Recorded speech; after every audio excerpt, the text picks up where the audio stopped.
Multi rotor drone configurations. नमस्कार दोस्तों, FPV flight foundry के ड्रोन नॉलेज एकेडमी के एपिसोड नंबर 4 में आपका स्वागत है। पिछले एपिसोड में हमने ड्रोन्स के अलग अलग टाइप्स के बारे में जाना था। अगर आपने एपिसोड 3 अभी तक नहीं देखा है तो मैं रिकमेंड करूंगा कि उसे जरूर देखिए। लिंक डिस्क्रिप्शन में दी गई है, क्योंकि आज का टॉपिक उसी के मल्टी रोटर ड्रोन टाइप का अगला हिस्सा है। आज हम जानेंगे कि मल्टी रोटर ड्रोन कॉन्फ़िगरेशंस क्या होती है और ट्विन रोटर, ट्राइकॉप्टर, क्वाडकॉप्टर, हेक्साकॉप्टर और ऑक्टोकॉप्टर में क्या डिफरेंस होता है। तो सबसे पहले ये समझते हैं कि आखिर मल्टी रोटर कॉन्फ़िगरेशन होती क्या है। ड्रोन में मोटर्स और प्रोपेलर्स को किस अरेंजमेंट में लगाया गया है उसे कॉन्फ़िगरेशन कहा जाता है। रोटर्स की संख्या ड्रोन की स्टेबिलिटी, पेलोड कैपेसिटी, रिलायबिलिटी और कॉस्ट को डायरेक्टली अफेक्ट करती है। इसीलिए अलग अलग मिशंस के लिए अलग कॉन्फ़िगरेशंस इस्तेमाल किया जाता है। अब हम मल्टी रोटर कॉन्फ़िगरेशन का बेसिक कॉन्सेप्ट समझ चुके हैं, तो सबसे पहले ट्विन रोटर ड्रोन के बारे में समझते हैं। ट्विन रोटर ड्रोन, इस डिजाइन में 2 मेन रोटर्स होते हैं जो मिलकर थ्रस्ट जनरेट करते हैं। एक इंपॉर्टेंट बात ध्यान देने लायक है, टेक्निकली ट्विन रोटर एयरक्राफ्ट में एक से अधिक रोटर्स होते हैं, इसलिए ब्रॉड सेंस में इसे मल्टी रोटर कैटेगरी का हिस्सा माना जा सकता है। लेकिन हॉबी ड्रोन और एफपीवी कम्युनिटी में मल्टी रोटर कॉन्फ़िगरेशंस की बात होती है तो आम तौर पर ट्राइकॉप्टर, क्वाडकॉप्टर, हेक्साकॉप्टर और ऑक्टोकॉप्टर को रेफर किया जाता है। Twin rotor systems actually specialised aircraft और हेलीकॉप्टर स्टाइल डिजाइन्स में देखे जाते हैं। इनकी लिफ्टिंग कैपेबिलिटी अच्छी होती है, लेकिन मैकेनिकल कॉम्प्लेक्सिटी भी ज्यादा होती है। तो ये था ट्विन रोटर कॉन्फ़िगरेशन का कॉन्सेप्ट। अब चलिए इंटरेस्टिंग कॉन्फ़िगरेशन की तरफ। ट्राइकॉप्टर, जैसा नाम बताता है, इस कॉन्फ़िगरेशन में 3 मोटर्स और 3 प्रोपेलर होते हैं। ट्राइकॉप्टर का सबसे यूनिक फीचर इसका यॉ कंट्रोल मैकेनिज्म होता है। यॉ का मतलब होता है ड्रोन का लेफ्ट या राइट डायरेक्शन में घूमना। अगर आपको पिच, रोल और यॉ का कॉन्सेप्ट डिटेल में समझना है तो ड्रोन नॉलेज एकेडमी का एपिसोड 1 जरूर देखिए, लिंक डिस्क्रिप्शन में दी गई है। ट्राइकॉप्टर लाइटवेट होता है और कम कंपोनेंट्स यूज करता है, लेकिन इसका यॉ मैकेनिज्म क्वाडकॉप्टर के तुलना थोड़ा कॉम्प्लेक्स होता है और स्टेबिलिटी भी कंपैरेटिवली कम हो सकती है। तो चलते हैं दुनिया के सबसे पॉपुलर ड्रोन कॉन्फ़िगरेशन की तरफ। क्वाडकॉप्टर।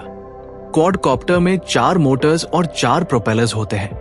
आज मार्केट में अधिकतर कंज्यूमर ड्रोन्स और एफपीवी ड्रोन्स इसी पर डिजाइन बेस्ड होते हैं। इसका सबसे बड़ा एडवांटेज है कॉस्ट और परफॉर्मेंस का बैलेंस। ये स्टेबल भी होता है, मेंटेन करना भी आसान होता है और स्पेयर पार्ट्स भी आसानी से मिल जाते हैं। लेकिन अगर एक मोटर फेल हो जाए तो ड्रोन को कंट्रोल में रखना मुश्किल हो सकता है। अब तक हम क्वाडकॉप्टर के बारे में काफी कुछ जान चुके हैं, तो चलिए अब प्रोफेशनल कैटेगरी में सबसे पॉपुलर कॉन्फ़िगरेशन को समझते हैं। हेक्साकॉप्टर। इस कॉन्फ़िगरेशन में 6 मोटर्स और 6 प्रोपेलर होते हैं। एक्स्ट्रा मोटर्स की वजह से पेलोड कैपेसिटी बढ़ जाती है और रिलायबिलिटी भी इंप्रूव होती है। हेक्साकॉप्टर्स प्रोफेशनल फोटोग्राफी, सर्वेइंग और इंडस्ट्रियल एप्लीकेशंस में काफी इस्तेमाल किए जाते हैं। इनका फायदा है बेटर स्टेबिलिटी और एडिशनल सेफ्टी मार्जिन, लेकिन कॉस्ट और पावर कंजम्पशन भी बढ़ जाता है। तो ये था हेक्साकॉप्टर कॉन्फ़िगरेशन का ओवरव्यू। अब चलते हैं सबसे पावरफुल कॉन्फ़िगरेशंस में से एक को समझते हैं, ऑक्टोकॉप्टर। ऑक्टोकॉप्टर में 8 मोटर्स और 8 प्रोपेलर्स होते हैं। ये कॉन्फ़िगरेशन हैवी पेलोड मिशंस के लिए डिजाइन किया जाता है। Professional cinema cameras, lidar systems और इंडस्ट्रियल सेंसर्स को कैरी करने के लिए इसका इस्तेमाल किया जाता है। इसकी स्टेबिलिटी और बैकअप कैपेबिलिटी बहुत अच्छी होती है, लेकिन ये महंगा, बड़ा और ज्यादा पावर कंज्यूम करने वाला प्लेटफॉर्म होता है। तो ये था ऑक्टोकॉप्टर कॉन्फ़िगरेशन का ओवरव्यू। अब चलिए इन सभी कॉन्फ़िगरेशंस की एक छोटी सी कंपैरिजन भी देख लेते हैं।